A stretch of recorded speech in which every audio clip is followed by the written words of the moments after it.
In today's video, I'm gonna share some of my experiences and thoughts in doing business in some of the major markets for jewelry like New York, Miami, and Los Angeles. They have vastly different ways of operating, and some of the little quirks and kinks and advantages and disadvantages that I've seen in doing business in these different markets that are some of the major players in the game that, depending on your needs, might be able to guide you in what direction you wanna go and who can accommodate at what particular price point, or at least be able to buy, design, and manufacture the piece that you're looking for. Let's roll my music so I can put you onto my experiences with the jewelry brands in the major markets.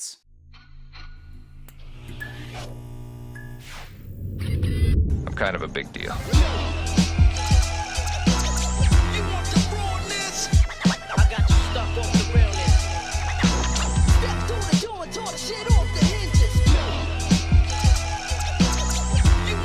Blessing morning, my beautiful peoples. You know who it is. This is your boy, C to the U to the B to the A. So, there are other markets that I didn't mention. I only mentioned New York, Miami, and Los Angeles because these are the ones that I have the most experience with. I think Atlanta has a decent sized jewelry market, but it's all kind of centered around like Wafi and Jewelry Unlimited and the Icebox team. Texas has a big jewelry market as well with Johnny Dang and a bunch of others dudes that I just don't know. And they have their own particular flow too, but I have very minimal experience in those two particular markets. Let's be honest, the hub of the world these points is New York, Miami, and Los Angeles. The nightlife, the manufacturing, the amount of people. I mean, Texas is huge. But I feel those particular markets are very distinctive. And here's what I've noticed as I've done the majority of my business between New York and Miami.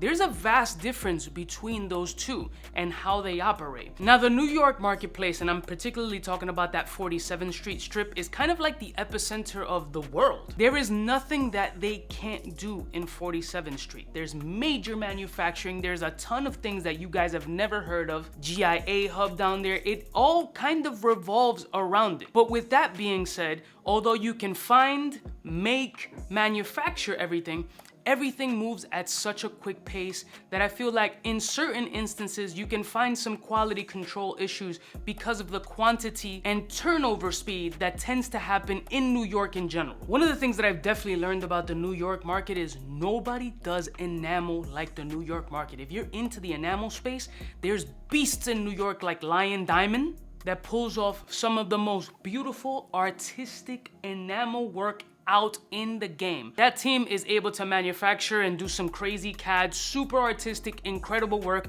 and very hard to find anybody to pull fire enamel work. New York is a major manufacturing hub, but what I feel that consumer-wise, I feel it lacks a little bit. I feel for manufacturing, wholesale, and be able to source and maneuver and negotiate, it's a lot more pleasant, a lot easier than for a consumer. And they're focused on pumping out product through the super quick turnover and preferably on a wholesale type scale than dealing with kind of the customer interaction. And again, this is only my opinion, but I feel like businesses or manufacturers that are ready to spend those big bucks will receive that better quality, that more attention to detail, that power that New York City has than your regular run-of-the-mill person walking through 47th Street looking to get their own custom piece or purchase something right out of the glass case. Now, this isn't the situation for everybody. I'm just giving you my overall perspective. Now, let's travel south down to Miami, where I've done a substantial amount of business with different people all over. Now, I have a lot of relationships in both markets,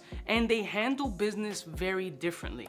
The Miami mind frame is all about that flex culture. To give you a perspective, in New York City, if you're walking around, you'll see a Benz, a Porsche, a Rolls Royce every now and then, but it's not in crazy abundance. In Miami, it's every 15 steps you see a Ferrari, Lamborghini, Rolls Royce, Bentley, Bugatti, all on the same block. And mind you, this city is not old, so to speak. It was built on coke, but it's all about flash, ostentatious, and really consumerism. So their focus for jewelry is consumer-based. I don't see them as a wholesaler. Granted, they don't have the New York resources, but they're slowly coming up. And some of the old school jewelers that were in New York have transitioned down to Miami because they're either older, don't want to deal with the cold, seek different opportunity, better cost of living, and will pump out more product down there. So with that flexi nightlife culture that is consistent in Miami, there is a lot of customer interaction with a lot of these jewelers. They're very retail centric. And honestly, although New York is such a major hub where negotiations are done consistently and possibly has better pricing on a lot of items,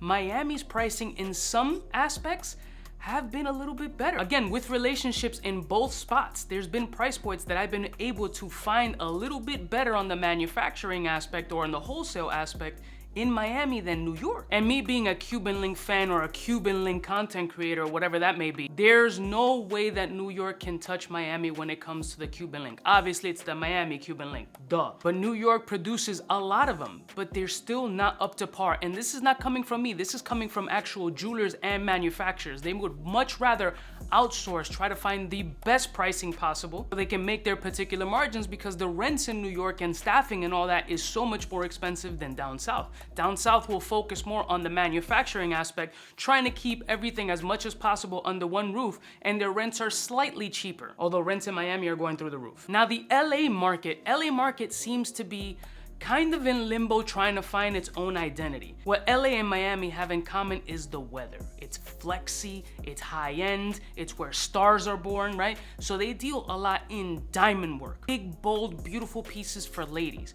When it comes for dudes, I feel the LA market is more into the designer aspect of the jewelry, the Cartiers, love bangles, things of that nature. I feel like they're more designer and focused. Like they'll go to the Harry Winston, they'll go to the Tiffany's, they'll go to the Cartier, they'll get some Louis jewelry. And of course there's options like the infamous Peter Marco, who I call my dad. That guy's just the god of diamonds. And he's originally an OG from the Diamond District, who's made incredible connections. I mean, incredible connections in the game. That guy can source anything and everything when it comes to diamond work. It's insane. I feel like LA is still trying to find its identity in the jewelry space. They kind of got a little bit of this, a little bit of that, but they're not all the way there yet. So to recap, in my experience, New York has great pricing, and if you're in the business of jewelry making, looking to get into the business of jewelry making or wholesaling or buying and flipping, New York might be the best option. But if you're just a customer looking down south in the Miami region, if those stores start to get more exposure and those brands and manufacturing and stuff like that, I feel like they're more localized and more customer based. And New York is like, yeah, what can I do for you? All right, cool.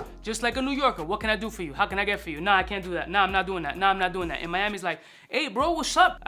Yeah, we could do this. And no bro, but let's see if we can work this out. Okay, yeah, no, they're just a little bit more southern. And LA is just chill. LA's like, it's fine, no worries. Okay, yeah, get back to me. Yeah, no problem. The sense of urgency doesn't feel like it's all the way there. So New York City, that doesn't sleep, always keeps pumping, pumping, pumping. Miami does sleep at like 4 a.m., but they close the doors at like 6 p.m. Don't bother me because we're gonna get turned up tonight. Go drinking, go to the club, go to a strip club, go fishing, take it out to the Bahamas. And LA's like, yeah, I'll work today, but let's just go to the beach first. Let me know what your experiences in these markets have been and if any of these make sense to you. I love y'all mother suckers from the heart, and I'll see y'all snitches next time. You know what is biggest in the game. Smooches.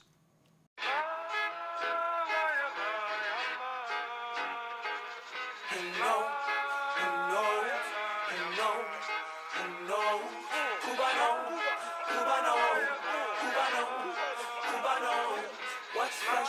Who's best? Wanna know who's gonna pass the test? For the fly gun holder, money folder, motor roller, start tag when it's time to call back. For the rough, rugged, and raw way, this nigga Jay, it's a game, but he don't play. Hey, for all the chicks that got dead in the penthouse suite on top of my mom's crib. It's nonsense you never get in. It's nonsense that you would think that you would.